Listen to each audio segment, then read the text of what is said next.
Having fitted a new surround round the headlamp, just 2 little screws in there, we're going to fit this kit, which is, well, I nearly fell on the floor there, which is the 73mm LED LSL Land Rover Defender kit.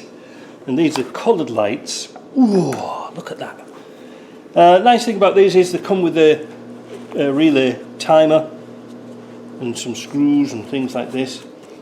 Now we're going to fit the front lights, so we're going to take 2 out and just pop them on top of the wing for now.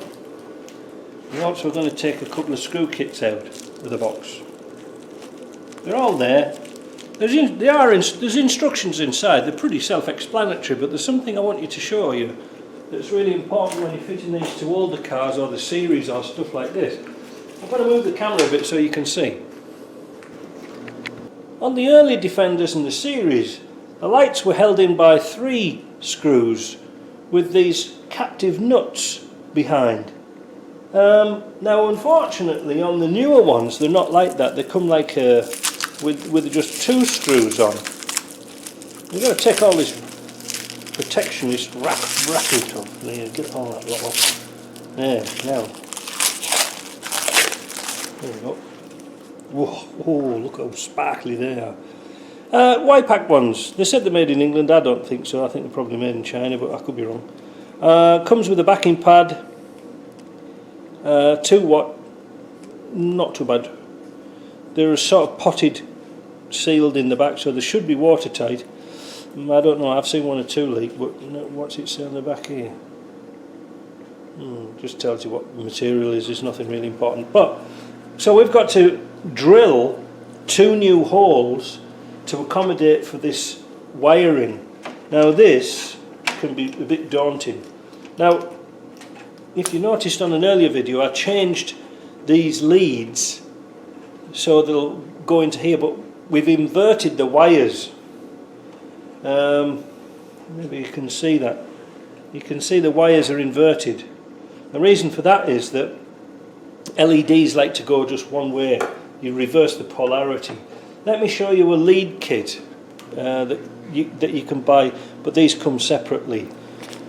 This is the one for the back, if you can see that, STC4637.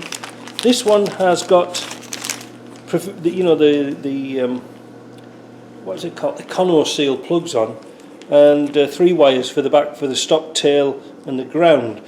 Sadly, I don't know why they keep putting these type of connectors on, because they just don't fit nice and snug and tight, so I cut these off and put bullet connectors on. On the front ones here, it's a STC1188. So remember, well, if you're changing 8 lights on this car, you'll need 6 doubles and 2 trebles, all right? And you can see that's the light. It doesn't matter if they all come green and black, so don't get too excited if they're the wrong colour. But what we're going to do now, I've clipped the light in, and I'm just going to offer this up, the wires through, like that. Now unfortunately it's got this little gasket on that doesn't always line up, but we're going to try and find out where the centre of that is. And also we're going to put the Wipac at the bottom, if you can see that. So I'm going to sort of measure those up, and we've got to get them right. We haven't got much of a, you know, there's a bit of wiggle room on here, but we're going through the wing here. It's a pity, it's just a pity that they didn't come with a template. But what I'm going to do is I'm going to wiggle these round a bit so that the holes are level and concentric, if you see what I mean. So I'm going to nip that up there, so that doesn't move anymore. And then I'm going to try and get a little drill, a pilot drill, and drill through that and mark it out. So I've got the holes drilled, and I noticed something quite interesting. These new covers are actually designed for the 3-hole, 3-screw light and the 2-hole light. The 2 ones like this were on the later 300T, you know, later Defenders, should I say. But this plastic cover accommodates for all sorts of fittings, it's like a universal one. Now you can see there's 2 square notches there, and that was because on a lot of Defenders you used to have 2 little captive nuts, plastic captive nuts on squares. Unfortunately we can't do that, we're just going to screw it straight into the aluminium. It's not something that I really want to do, but I haven't got much of a choice really, because I can't get a captive nut in there. So we'll put some anti-seize on, and I said earlier that the Wipac went at the bottom, actually it goes at the top. So line up your holes, get rid of any sort of rubbish that's kicking around there, and then sort of start your screws.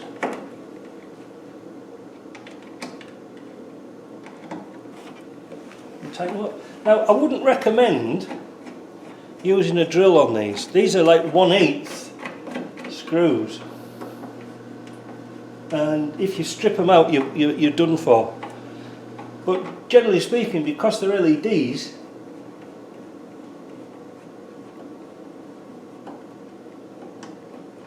you shouldn't have to take them out again. Shouldn't have to. That's hand robbery. So there. So I'm going to get on and I'm going to put the bottom one in, and then we'll sit back a little bit and we'll have a look and see what they look like. On this video I'm just going to do a little bit more information on fitting the Wipac lights, you know, the LED light set, to an early Defender or a series that you have to drill the holes in. You can't just screw them straight to the bodywork like you can a 300 TDI or a TD5. Now, first of all, I got a postcard from Paul in Scotland, sunny Scotland. He says it's him and his wife on the front lawn, but I don't know. Do they have gardens that big in Scotland? Good Lord. Anyway, thank you, Paul, top man. And if you want to send a postcard, look in the description down below, because it really cheers me up, because I never see anybody from one day to the next. So, what we're going to do, I'm going to put the camera down a bit, and we're going to do some strengthening, because in the first video I just screwed them straight to the aluminium, but the screws are 1/8 screws. I don't know what it is in metric, but they're very thin and the aluminium's very soft. Now if we sort of zoom in and have a look, probably can't, I'm not very good at this, trying to see my screen and do this at the same time. There. Oop. There. Now you can see where I drilled through here and putting the screws in, and there's the 3 original ones that held the old-fashioned types of lights in. So what I'm going to do is I'm going to leave that camera set up, but what I'm going to do is I'm going to take off those old speed nuts, or the, you know, like a captive nut for a self-tapper, and I'm going to move them to the side. But what that will entail is to just get the die grinder and open out the side so they will go on a little bit better. Let me explain. I'll grab a speed nut and I'll show you what I'm talking about, because this is one for the floor, but you see you've only got a limited depth from the centre of the screw to the edge, so we've got to pull the panel back so this will slip nicely over the hole. Now one other thing I didn't mention, the centres for the screw hole are approximately 52 millimeters, so I have a pair of dividers here set to 52, and then I just mark out the holes so I know that they're the right distance apart. So let me get on with this and I'll show you what it looks like when we're finished.